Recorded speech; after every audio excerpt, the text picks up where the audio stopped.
Bismillahirrahmanirrahim.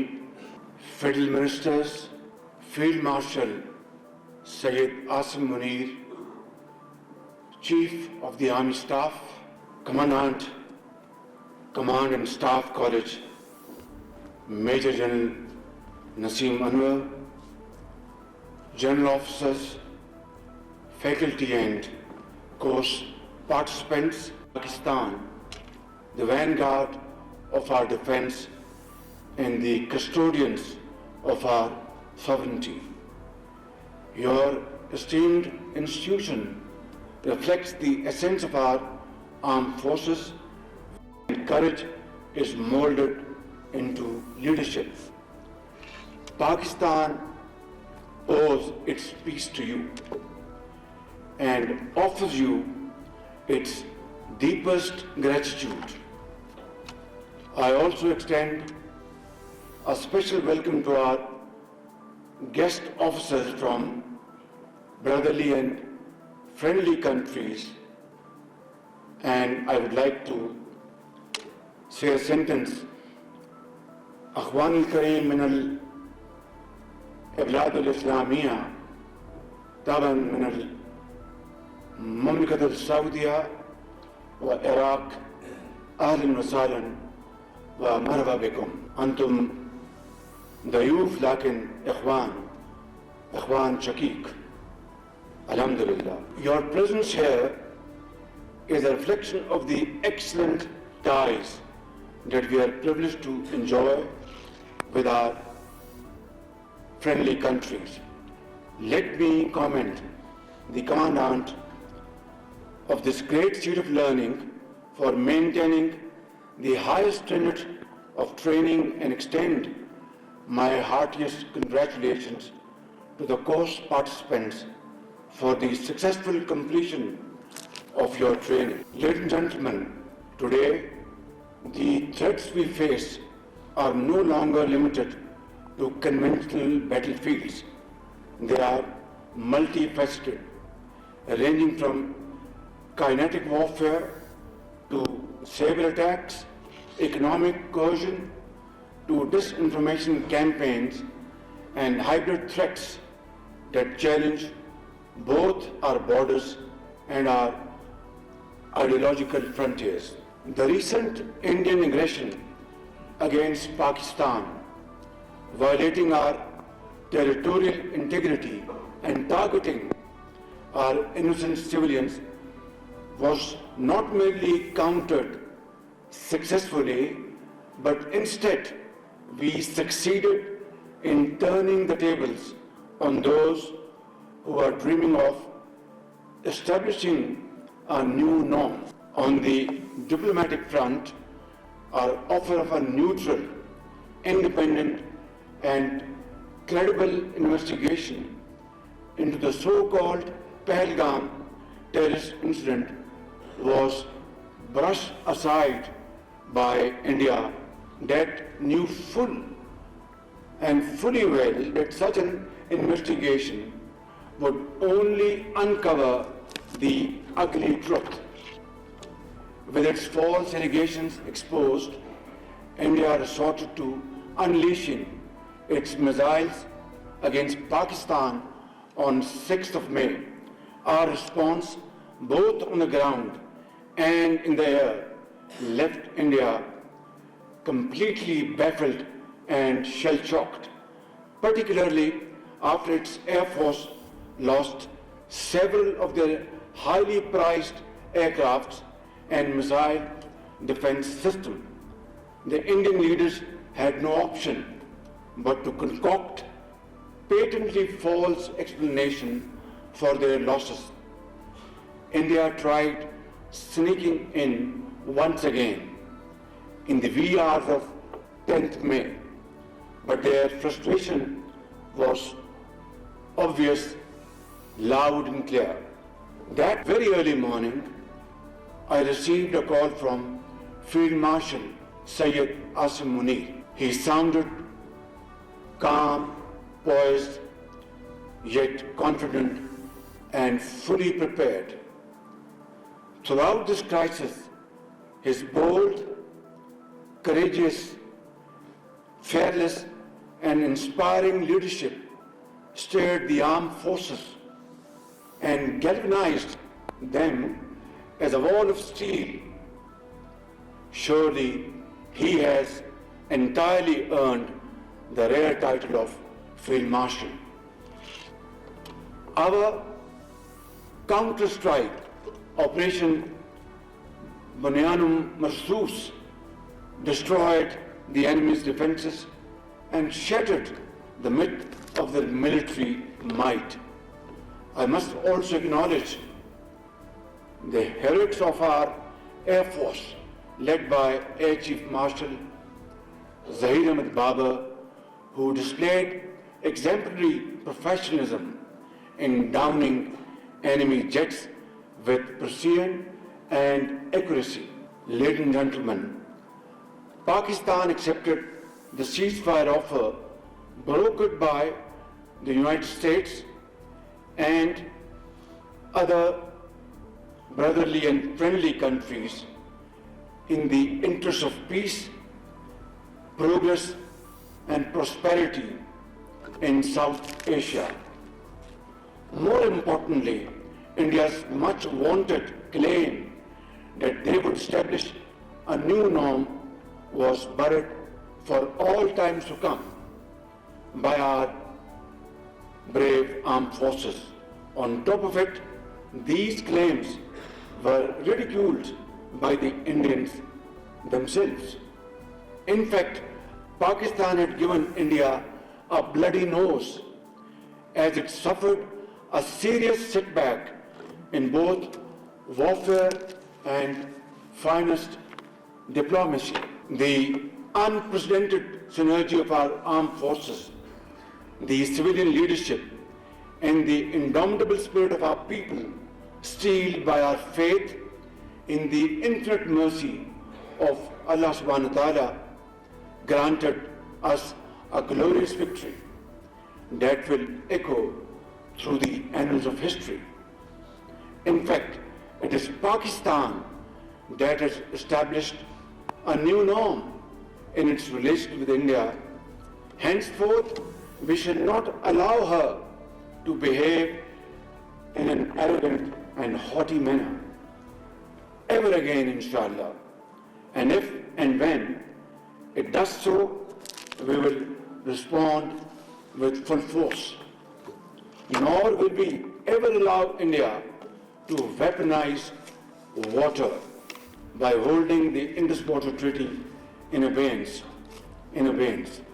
This is an absolute red line for us. I must mention, and without mincing words, that while we have succeeded on the military front, Pakistan continues to face major challenges in the fields of economy and governance as well. Let me recall back in April 2022, when I assumed the office of Prime Minister for a short while, about 16 months, just to illustrate the gravity of the situation at that point in time. International banks were refusing our letters of credit for our vital imports like energy and other very important imports linked to Pakistan's well-being. Another most serious was the threat of international lending agencies of walking away from what they perceived agree on a way forward. And as a result of that meeting in Paris, in July 2023, we were able to sign a standby agreement with IMF, which averted an impending economic meltdown. Allah was absolutely, infinitely merciful and kind. Then again, assuming office now in March 2024, we lost no time to introduce major reforms coupled with cast iron guarantees to the lending agencies that we would not shy away from undertaking difficult, tough, but very relevant, deep-rooted structural changes in our system and our administrative organization. And we undertook those very difficult decisions, and through that we were able to calm those fears of our lending partners. Today, Alhamdulillah, we are witnessing the fruits of those sacrifices made by the common man of Pakistan. Inflation has plummeted from 38% to 0.3%. Our rupee stands stable. Official foreign exchange reserves have crossed $11 billion, and galloping interest rate, which was 22.5% in 2022, have come down to 11%. Simply put, a reduction of 50%. But my very respected officers, these achievements, significant as they are, represent only the beginning of a very arduous, difficult, thorny journey towards progress and prosperity. On the way, we will meet huge challenges like mountains, rivers. We'll have to surmount them. We'll have to cross those rivers through commitment, unwavering commitment to our nation, to our people. And that will require sacrifices, sweat and blood. Without that, no nation on the face of the earth, the ashes of defeat, and touch the zenith of glory. Alhamdulillah, Pakistan at this point in time is flying high. Our morale is very strong. Our armed forces, with Allah Almighty's blessings and your wonderful, excellent professionalism and the nation's total support behind you, we have won a war against an enemy which was, in the eyes of our detractors, was unthinkable. But we have converted this unthinkable into a reality. And that is, I think, our finest hour in our history. But now is the time to use this moment and convert this moment into something this nation has been longing for, praying for, that when that hour would arrive, when Pakistan's economic progress and prosperity would be not only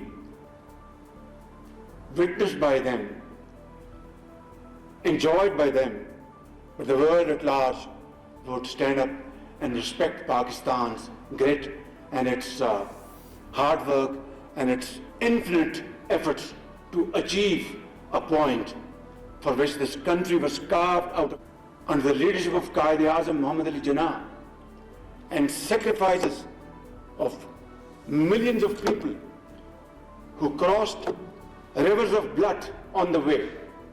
They lost everything in terms of human lives and properties, in this ardent hope that we will reach our destination, Islamic Republic of Pakistan, carved out of India with these great sacrifices, and they will enjoy a life according to their hard work, merit in the society.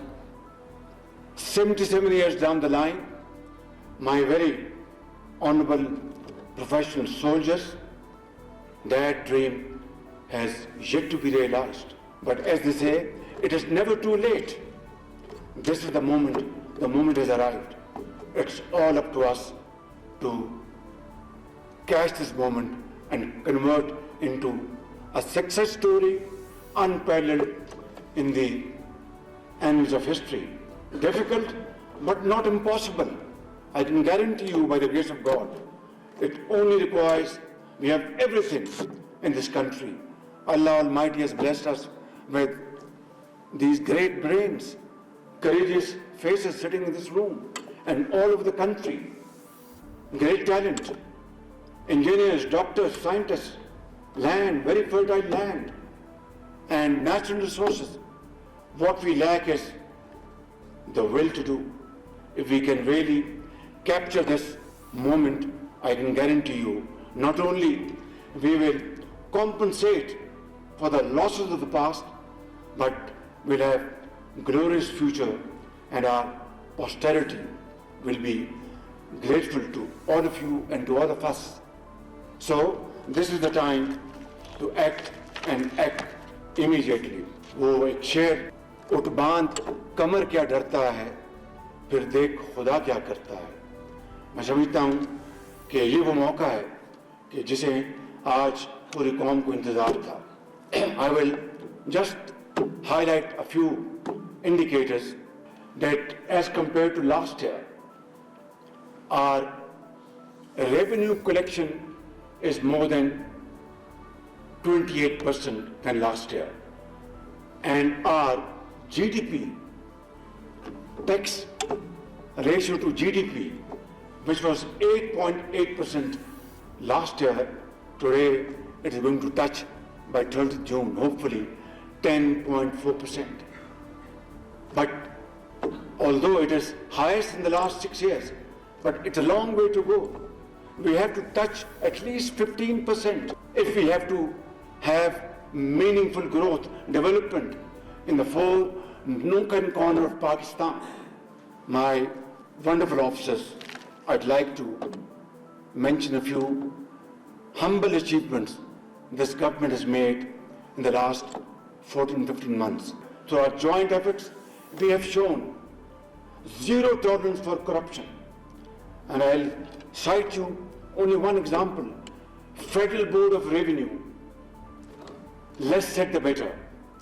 Right at the inception of my government, we changed, transferred officers at the highest level who are not delivering and had problems. I will not go into details. And they were replaced by people of more knowledge and respect. And that is why, and then every week I hold a review meeting of FBR in my office, every week. So as a result, in these 14 months, 28% is additionality to our revenue as compared to last year. For the first time in Pakistan's history, you are witnessing faceless interaction at Karachi port. And this model will be replicated in all other seaports and dry ports. Thirdly, these containers, they come in and they carry millions of tons of goods every year, but they were never scanned. Pakistan had enough resources to spend a few $1 million to import these scanners and scan these containers and to see what are the goods which have been shipped and check misdeclaration, under-invoicing. But it was never done. Not that I'm trying to take the credit. I'm trying to explain you the apathy and lethargy, including myself, we have faced over the last 77 years. But now is the time to stand up and accept the challenge and move forward in unison, which we are by the grace of God in the last more than 1 year. And then smuggling has been another cancerous problem for Pakistan. And it was said that this is one area that can never be plugged. I can assure you, my very honorable officers, that Alhamdulillah, in the last 1 year, there is significant reduction in smuggling. And again, I would say the credit goes to, in this particular case, mostly to Field Marshal Sayyid Asim Munir. To Afghanistan, we used to have smuggled sugar. I'm giving you one example of billions of rupees. This year, we have exported to Afghanistan sugar worth $211 million. Otherwise, this amount of sugar would have been, under normal circumstances, smuggled to Afghanistan, and not a dime would have been recovered and put in the exchequer. This is one shining example which can be replicated in every walk of life, every sphere of life.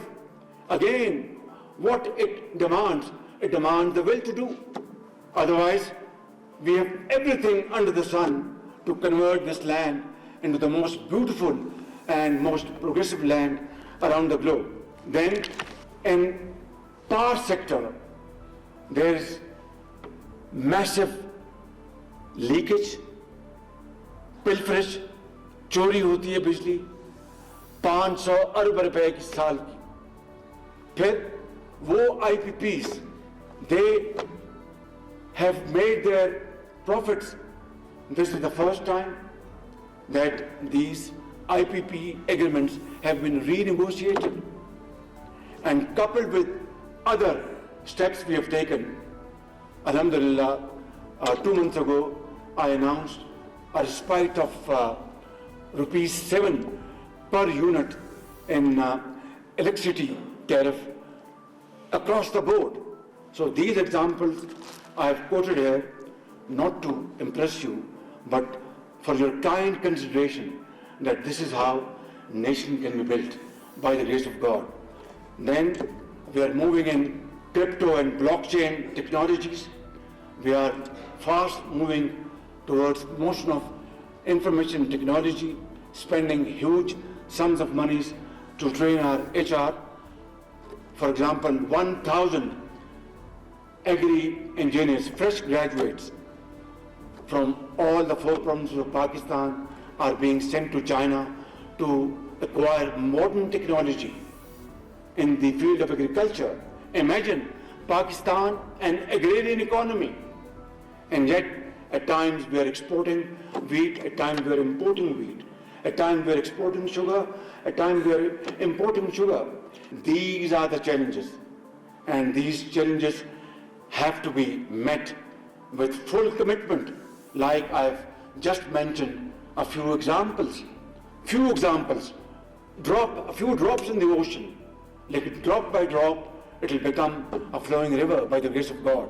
My dear officers, terrorism is another challenge. We have lost 90,000 great Pakistanis in the process. Are very brave soldiers, officers, civilians, doctors, engineers, mothers, sons, and politicians, doctors, scientists. All of them have paid huge price, human life, and we lost business economic losses of $150 billion over these decades. And I think there cannot be a bigger manifestation of our commitment to defeat this menace, which has resurged back in 2018 in KP, there in Balochistan, and sparsely some on other parts of Pakistan, again paying their lives to defeat this menace. And today again, you are standing before this menace, and inshallah, through your great efforts, inshallah, we will be able to overpower this scoundrel for all times to come, inshallah. Another 2 points on diplomatic front, alhamdulillah, our outreach is consolidating, and our traditional friends are inshallah are very well engaged with us, and partnerships in counterterrorism, partnerships in investment trade, all these subjects are being discussed with them proactively. But let me say, a time-tested friendship with China, Kingdom of Saudi Arabia, UAE, Turkey, Qatar, Iran, Azerbaijan, and other Central Asian states are growing even stronger as we are ready to build mutually beneficial trade, investment, and economic ties. China is the most time-tested friend of Pakistan. Saudi Arabia is one of the most reliable, trustworthy friend of Pakistan. And so are others, Turkey, Qatar, UAE. But let me make this point abundantly clear. They expect us now to engage them in trade, in commerce, innovation, research and development, education, health, investments, in profitable ventures, mutually beneficial. And they no more expect that we go there with a begging bowl. And I am the last person, along with Field Marshal Sayyid Asim Munir, to carry this burden anymore on my shoulder, because it ultimately translates on the shoulders of this great nation. So what is the answer? The answer is pure and simple, that the natural resources, human resources Allah Almighty has blessed us with, we must make full use of it and deploy them for these very profitable ventures. And if we are able to defeat terrorism, if we are able to put the nation together, which is united like never before, and if we are absolutely clear in our vision that we have to promote export-led growth, we must not promote those idling units in Pakistan who are not making profits but having a rental business out of huge walls of imported tariff to give them protection. These are details, I'm not going into it.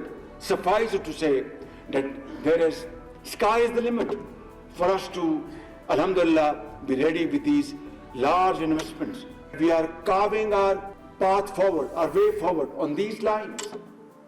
And one day soon, inshallah, if we really act on this way forward, a day will dawn soon, inshallah. Look at Japan and Germany. What happened in the Second World War? They were annihilated. During the Second World War, they lost their cities after cities. And then, with their iron resolve, they converted their defeat into hard work and untiring efforts.